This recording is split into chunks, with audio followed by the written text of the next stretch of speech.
Hi, I'm Ashley Swartz, CEO of Furious Corp. Welcome back to our 12-part series about building the adaptable media enterprise, co-published with Beat TV. Welcome to episode 10. Today we're going to talk about the transformation of the media supply chain. So when I founded Furious Corp and went out to start talking to media companies, 2 years ago now it's been, when we started using phrases like supply chain optimization and portfolio management, people looked at us like we were crazy because those terms didn't exist. That's changing today, which is amazing.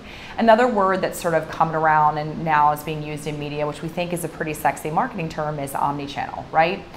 Well, I hate to break the news to you, omnichannel has been around for much longer, and the original sort of use of it or application was in supply chain optimization. It's been used for about 10 years now, not unlike convergence was used well before television and video collided in the mobile industry when talking about sort of voice and data services on the phone, right? Manufacturing companies have been struggling for a very long time with an ever increasingly complex supply chain, right? They have customers in more markets as the world becomes sort of more and more global. They produce more products around different places and different manufacturing facilities. They have multiple shipping partners, right? This is really hard to manage. It becomes a very sort of fluid, agile network, if you will. Sound a little bit like media, right? You have a network, you have different sales channels, different customers in different places and ad formats. It's the same complexity, right? You have a network of distribution solutions and customers in different places, and you need to be able to optimize that supply chain, if you will.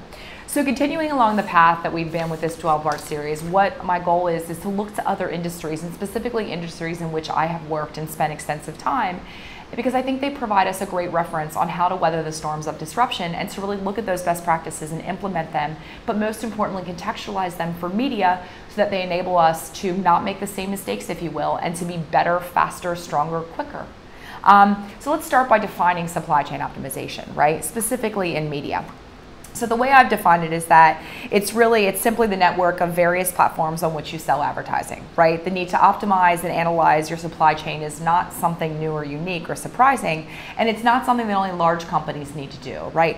Audiences are becoming more fluid, they're moving everywhere, and ultimately this is something that everyone that actually provides a media experience is gonna have to do and to spend time and committed as part of their core business process. The other important thing is that, supply chain optimization is not like ad tech or software, right? It's not an RFP, it's a business process.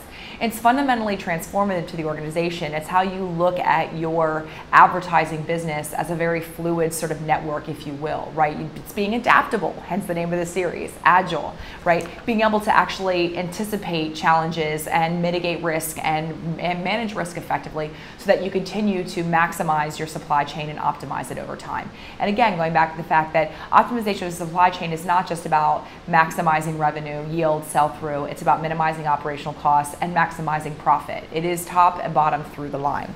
So let's look to other industries and sort of, if we can, take a blueprint from what the best practices are in supply chain optimization and contextualize that for media. So I took a little bit of liberties here, right? So there are sort of three critical elements.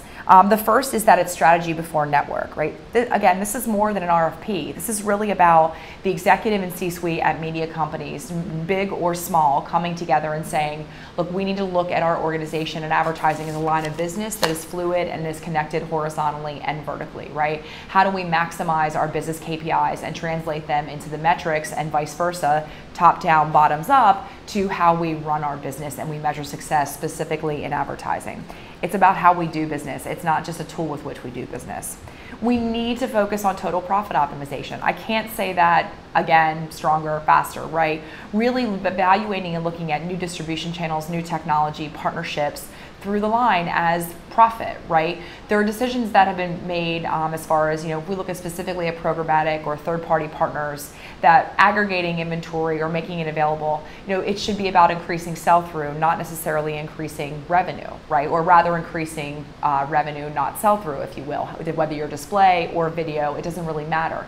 But taking it a step further and peeling back that onion and looking at profit, quite often you may get a different perspective on how lucrative a new sales channel partnership is. And we compound that with the fact that we have an issue of transparency and trust in our industry right now. It really, I think the discerning eye on partnerships where someone is taking a tax on your inventory, your media, is important.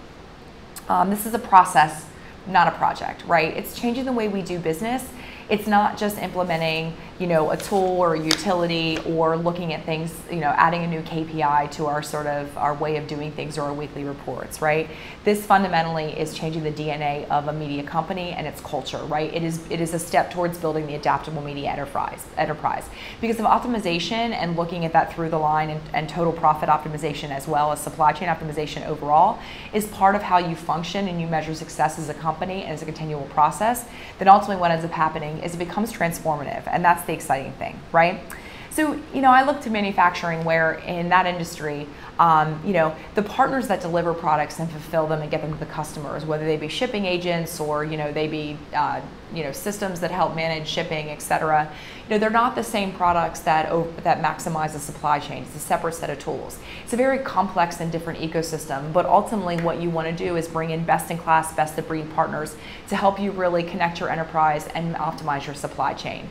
There's not one size fits all, and despite the fact that we have an industry that is coming together in massive consolidation, you need to choose the best partner for the job, and that requires effort. So take the time, make it an investment, change your company, change your culture, and it will result in greater revenue and, most importantly, improved profitability. Thanks.